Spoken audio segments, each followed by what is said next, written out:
Buenos días, hermanos y padre. Yo les vengo a hablar sobre San Alberto Magno. Fue un sacerdote, teólogo, obispo, doctor de la iglesia, geógrafo, filósofo, figura representativa de la química y en general un polímota de la ciencia medieval. Polímota era una persona que tenía conocimiento sobre las ciencias naturales.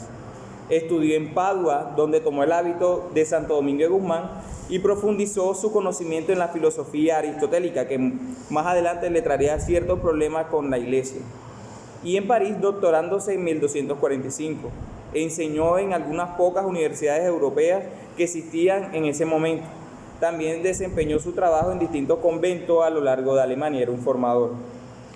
Aquí donde vienen los enfrentamientos con la iglesia. Enfrentó a la iglesia por compartir el pensamiento de Aristóteles en las universidades europeas, quitando de sus obras las interpretaciones arbitrarias de los comentadores árabes y constatando la coherencia de su pensamiento con la fe cristiana.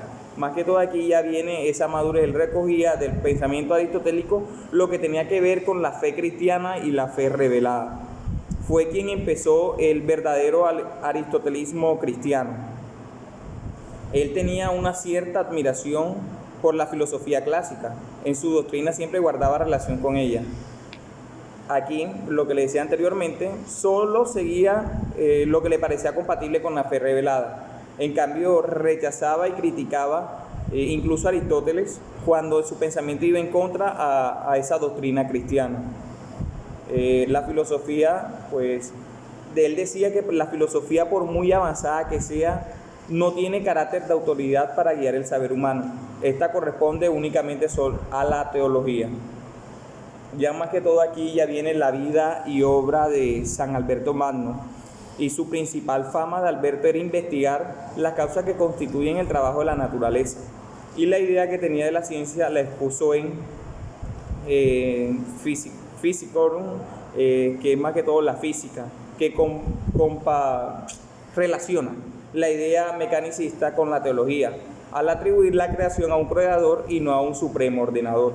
Más que todo ahí ya tenía en ese pensamiento la doctrina cristiana, donde decía que pues la creación del mundo se la atribuía al creador y no a un ente pues ordenador. También está cielo y mundo, cielo y tierra. Pues también era un poco claro, además de defender un poco la doctrina cristiana, pues él decía que no es un milagro la creación de las cosas naturales. También pues mantenía eso de que las cosas tendrían que tener una razón de ser. También hablaba en Causis Propetatum Elementorum, causa de elementos sin nombre, y pues decía que no todo es causa de Dios, aunque considera la causa natural como instrumento a través de la cual Dios se manifiesta, donde en esas causas es donde muestra y donde sí muestra la manifestación de Dios. También aparecía Mineralibus, que son los minerales, y él aquí hace una crítica, y creo que es más que todo un pensamiento y pues se puede dar ahora en la actualidad. Más que todo eso, parafraseando un poco o llevándolo un poco al pensamiento que pues pude entender, es que no debemos comer cuentos lo que otros digan. Debemos investigar las causas intrínsecas de cada cosa natural. O sea, no debemos dejarnos meter los dedos a la boca y debemos investigar cada una de las razones de ser de las cosas naturales. Pues también en esta publicación hacía una referencia a algo. Él decía que la teoría que mercurio y azufre son padre y madre de todos los metales. Aquí hacía esa aclaración. Pues en Meteorum, pues más que todo en la meteorología, dice que Aristóteles debe hablar menos de sus predecesores y más de la verdad de las demostraciones de experimentos. Era una crítica que le hacía más que todo aquí a Aristóteles, donde pues no se debe dejar llevar su pensamiento por cosas que distraen, y más que todo mostrar esos experimentos en realidad. También nos habla de la transmutación. Dice que los minerales, al ser intermediarios entre piedras y metales, son importantes reactivos alquímicos, y de esa sustancia depende que la mayoría de esa ciencia pueda convertir un metal en otro. Más que todo en este en esta publicación que él hace, o en este pensamiento, muestra es que los materiales, más que todo, son un importante reactivo alquímico. Y de esa excavación o de ese trato con la piedra, donde se pueden alcanzar o se puede convertir, pues, de esas excavaciones pueden convertirse en un otro elemento. Lo que podemos ver en las excavaciones cuando se busca el oro, las piedras preciosas. Las propiedades de los distintos metales depende de la proporción del mercurio y el azufre que tengan. Aquí, pues, más que todo, parte de ese pensamiento en meteorología, en minerales, donde decía que la teoría que el mercurio y el azufre son padre y madre de todos los metales. De aquí también nos decía que el azufre es portador de algunas propiedades aristotélicas y el mercurio está formado por un fluido de agua y algo pesado que es la tierra. Más que todo aquí el tratamiento de esas piedras. En mineralogía dice que San Alberto era uno de los más grandes pioneros en esta rama, puesto que recopiló información de piedras y minerales clasificándolos sin tener una tradición previa o autoridades en la materia a quien poder atribuir. Decía que también en los 5 libros dedicados a los minerales expone que no son seres vivientes y no tienen alma. En sus estudios, las piedras son las primeras en ser investigadas, ya que están compuestas de tierra y agua, y por ello no se pueden fundir. Pues aquí más que todo viene un pensamiento que me llamó un poco la atención en lo que consulté. Decía que las piedras se originarían por causa de un poder mineralizador y las características particulares de cada piedra dependen no solo de los elementos que la constituyen, sino también de una fermentación que les da sus cualidades particulares.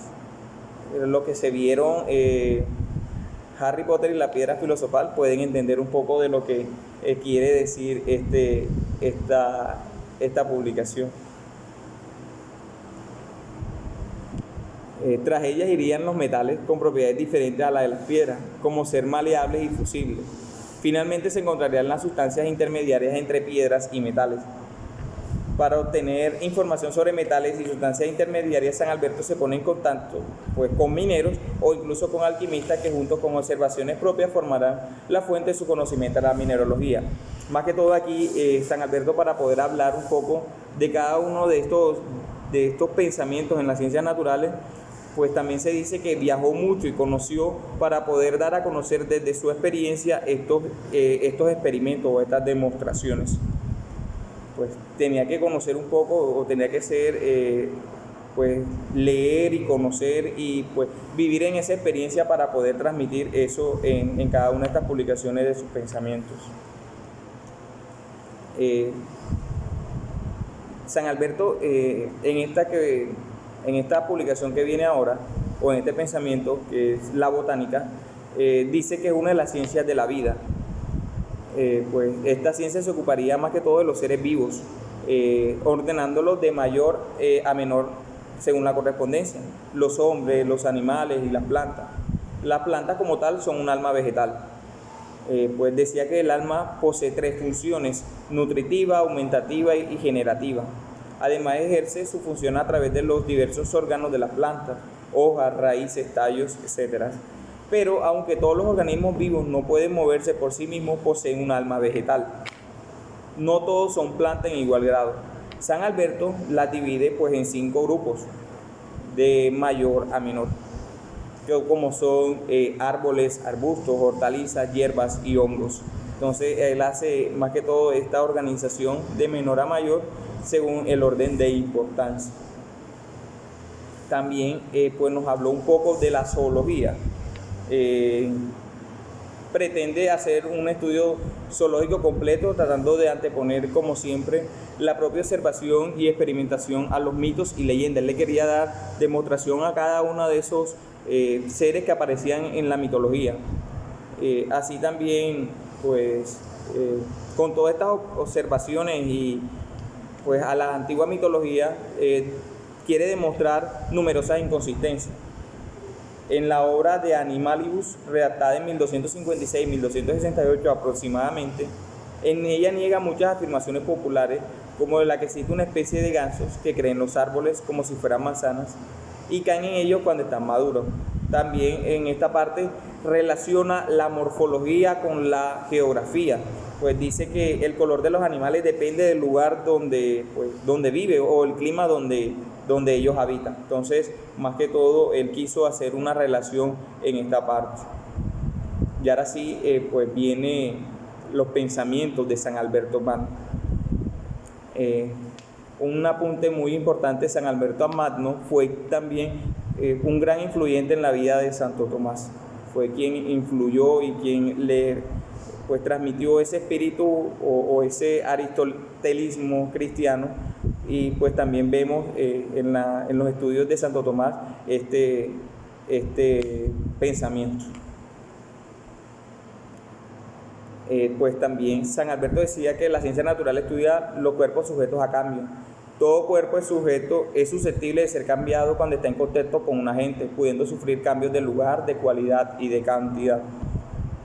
Más que todo esto pasa en las plantas. También la grandeza y el mérito de San Alberto consiste justamente en ser maestro de Santo Tomás, como lo decía anteriormente, es decir, en haberle formado y proporcionado los fundamentos sólidos de su pensamiento filosófico-teológico y en haberle animado a llevar a cabo su propia doctrina, ese acompañamiento que tuvo con Santo Tomás.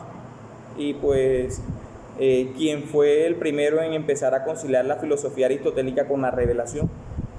Pues aquí más que todo parte esta relación de ellos dos, y pueden ser, pues se dicen que son los llamados fundadores del aristotelismo cristiano.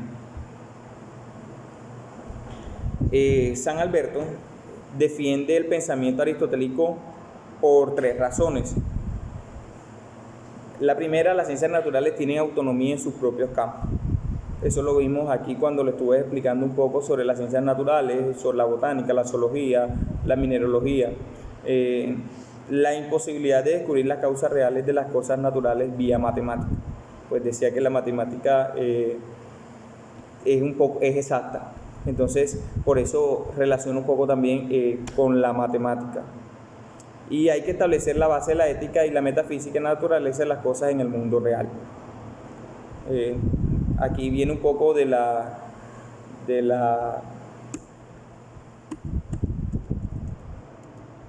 matemática, lo que decía anteriormente. Situó la matemática entre la metafísica y las ciencias naturales, definiendo el objetivo de ella como el movimiento y la extensión material de objetos naturales independientes de su esencia y sus causas fundamentales. Un ejemplo, pues decía que la línea recta se debe estudiar tal cual, o sea, como una línea recta, y cómo se representa matemáticamente, materialmente en la naturaleza. Pero